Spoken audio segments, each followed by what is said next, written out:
One day, a scientist, Tom, his wife and two children, Cassie and Ben, go on a yacht trip in the Caribbean Sea. Tom and Ben are fishing while Cassie is busy with her gadget. Julia is enjoying swimming, but something suddenly alerts her. She looks around, but the sea remains peaceful. However, her instincts tell that something odd and dangerously large is encircling her. At the same time, the onboard instruments start acting odd. But Tom is occupied with fishing and doesn't pay attention. After some time, Julia started screaming louder as she begins to drown. She also starts getting pulled away from yacht and pulled further. This makes situation critical. Finally, the family notices Julia's scream. Tom quickly rushed to the steering of the yacht and rushes it to Julia's location. He dives into the ocean. With the help of his children, he saves her and pulls her aboard. She was revived by him. Later, Tom scolds her as he always suggests that one should notify others before they go for a swim in water. Julia apologizes for it. The event is soon kept aside. The family is celebrating Ben's 13th birthday. Tom lights the candle on cake and everyone wishes Ben and gives gifts. Cassie takes a family photo and everyone is happy. At that moment, Cassie receives a call from her boyfriend. He mentions that he misses her. Suddenly, an intense storm begins at his place. The boyfriend assures that he is fine, but suddenly connection cuts off. Cassie worries about her boyfriend and tells her parents about the storm on the land. Suddenly, everyone feels shakes and rushes to deck. They see large whale carcasses around the yacht. Tom says that sometimes whales get confused during storms, but these whales are shifting the yacht position and threatening its stability. Tom dives to access the situation but quickly returns. He cut himself on the propeller while trying to figure what's happening. Julia sews his injury on shoulder. Tom shares that the yacht's shaft is damaged, most likely from a tail strike, and now it's not possible for them to sail back. Afterwards, Cassie tries to connect with the emergency services, but no is answering. Also, radio is not picking any signals. Families start counting their ration and supplies and finds that they have it for 4 days. But they are on a busy shipping route, so someone will come across them. Suddenly, they hear strange sound and steps out on the deck. They see mysterious objects falling from sky. They fall closer and closer. Tom takes a decision and starts moving the yacht. He manages to move away from next strike, but the engine is totally damaged. Next object falls very close to them and they see that it's artificial satellites of Earth. Suddenly, outside get very windy and all onboard instruments act strangely. The family hides below deck, and they are being tossed by violent waves. They wear life jackets to escape. But suddenly they hear an odd sound which causes nosebleeds and nausea. Tom tries to get help using flare signal, but no one responds. Helpless, they spent the night on yacht. In morning, everyone wakes up and found them safe. But they notice a big hole on the side of yacht. But they are puzzled that why they have not drowned. All of them go outside and gets a huge shock. The ocean is gone and their yacht is balanced on a rocky mountain in the middle of a rocky desert. Later, Tom assures his family that the world has not ended and looks for explanation. He checks the onboard instrument. The compass is showing north in the completely different and wrong direction. This implies that Earth's poles have moved. Earlier, similar thing happened on Earth a very long time ago. Looks like that the ocean has shifted to where the land was, and it is possible that all living beings have perished. After hearing this, Cassie is in shock and runs to cabin to be alone. Julia again goes back to inventory to check supplies. Ben releases some colorful balloons into the sky, expecting someone will come to their rescue. Meanwhile, Tom tries sending distress signal on radio. Fortunately, he gets an answer. It's from a Captain Nato of a small submarine. When the apocalypse occurred, he was in deep ocean, and so he survived. However, all emergency responses are silent, and it is a waste to expect any external help. As per his calculations, the ocean will come back in a week and it will be harsh. So he asks them to reach for higher ground. Julia and children starts packing their supplies.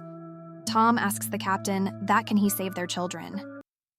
Captain says that his submarine is very small. Regrettably, his partner died, so he can adjust one person. But after some persuasion, Captain agrees to take both children. He shares his location and Tom maps the journey on a map. Family promises to reach the position in next few days. Next morning, whole family is fully ready to start their journey. Tom comes to the deck and sees a stranger with a dog approaching them. He goes to them and greets. He notices that the man is hurt. Tom shares some water to both. Man drinks it, but then instantly knocks Tom on his face. Julia sees this and in shock. She rushes to her husband as the man drops a makeshift spear into Tom's body. Dog barks while she freezes in shock by the events. Grasping that her husband is gone, she retreats to the ship. The stranger follows her, hurting her arm. Nonetheless, Julia reaches the deck. On hearing their moms scream, both kids come to her aid. They blocked the cabin's door. Then Julia hides both Cassie and Ben in a closet. She gives flare gun to them and asks to use it only as a last option. Meantime, Intruder tries to enter the yacht and finally succeeds. Julia hides in the bathroom and treats her wound. Intruder goes straight to the table and grabs food. It's clear that he has not eaten for days. Intruder searches the place. Julia arms herself with knife. He enters the kitchen, but Julia jumps out, hiding beneath the yacht. Stranger peers through the hole but couldn't find her. But his dog attacks her, resulting her killing it. Stranger hears the noise and goes out. He finds the dog dead. In between, Julia goes back to the yacht through a window on the other side. But Killer catches her in the room. He punches her and pushes her on a sofa. He grabs by her neck and intends to choke her. On seeing this, Cassie realizes that her mom needs help. She comes out and fires at the stranger. The shot throws him away, but the flare also sets fire in the yacht. Julia asks everyone to escape while she goes to gallery. Killer is only injured and tries to catch Julia again, but she kicks him. She grabs their supplies and jumps overboard. Both kids, Ben and Cassie, goes to their father's body and cries. Julia says her final goodbye to him. Suddenly, she sees the stranger jumps from the burning yacht. The family quickly leave the place. Later, boat explodes. Family starts their journey across the vast desert and later takes rest in a canyon. A stream flows nearby, but it's salty and undrinkable. Cassie gives some water to her brother who is thirsty, but he denies to drink. The kid is feeling guilty. He feels that the stranger tracked them due to the balloons he released earlier. Cassie thinks the same. But Julia denies this and supports her son. She says that his intention was to help. She asks them to be always there for each other in life. Then she spots the killer again, who is still following their trail in the desert. Family quickly moves forward. In evening, Ben finds the body of a big shark. He tries to butcher it. Julia notices the stranger and asks her children to move fast.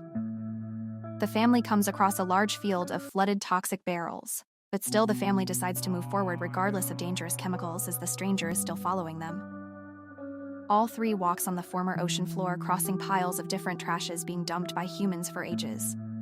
Julia notices that Ben is dehydrated and gives him last drops of water.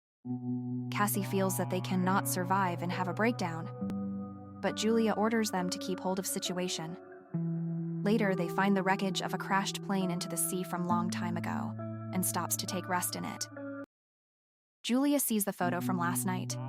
She recalls her first meeting with Tom in hospital. He was admitted there with seasickness during one of his research projects. Everyone cries while remembering him and say final goodbyes to him. At night, Cassie awakes by an odd sound. She steps out to sit near the plane. From darkness, the stranger approaches her, but it was a trap set by them for him. As he was about to strike, Julia quickly appears and stabs him with a knife. In morning, family was about to start their journey, but they notice that the body of the stranger is mutilated. It means that something more dangerous is lurking around them in desert. They move ahead. Julia is checking the map when suddenly Ben runs ahead. Julia shouts, but he does not stop. Ben runs toward a salty puddle and takes few sips of water before Julia can stop him. Later, he gets sick. Soon, they found some plastic chairs and make a temporary shelter to get shade and take rest. Suddenly, Julia hears odd sound. She comes out and gets a huge shock. She quickly wakes her kids. Grasping the new danger, they start running again. They see a container ship at a distance and with some people moving near it. She calls them for help. When those people observe thousands of giant crabs behind them, they goes inside a container and locks it from inside, ignoring the pleas for help from family. The family climbs on the container. Still, Julia got injured in leg by crabs while climbing, but all three of them are safe at the end. Afterwards, giant crabs still manage to enter through a hole on the container door and kills everyone inside it. Julia ties a cloth around her injury and sleeps. Next morning, Julia wakes up and finds her kids missing. Scared, she calls for them. It turns out that the giant crabs have left, and kids went to find some food and weapons. Julia treats her injury, and Ben checks the weapon he found. They found small amount of food and water while looking in the container. In the bag of a deceased, Julia gets one radio and calls Nato. He replies and explains that he too was attacked by giant crabs. Based on his calculations, the sea will return shortly.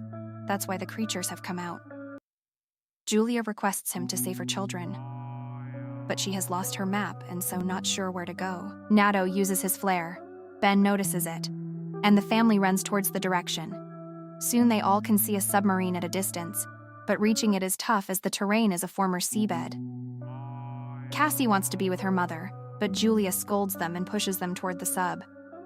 They are forced to pass across a canyon containing toxic waste. At one point, they get stuck in a rock slide and Julia gets separate from the kids. She orders them to continue, but Cassie refuses. Julia pleads to save her brother. Then both kids move out of canyon and reach the submarine, but it's empty. Suddenly, Nato emerges from behind the sub. He is badly injured. He realizes that his wounds are lethal. He asks them to go inside, but Cassie runs back to save her mother, who is resisting emerging giant crabs. She is almost out off bullets. Then Cassie hikes the rock barrier and pulls her mother's hand. Then they both runs to the submarine just as the crabs kills Nato. All three goes inside safely just as the ocean wave returns over the horizon. The ocean lifts the submarine and grinds it across the rocks. Julia starts recalling everything that occurred over the past few days. Later, she passes out. When she wakes up, she finds that the submarine is stable. She opens the hatch. Then the family emerges from it to find themselves in a city destroyed by giant waves. Thanks for watching. Please subscribe.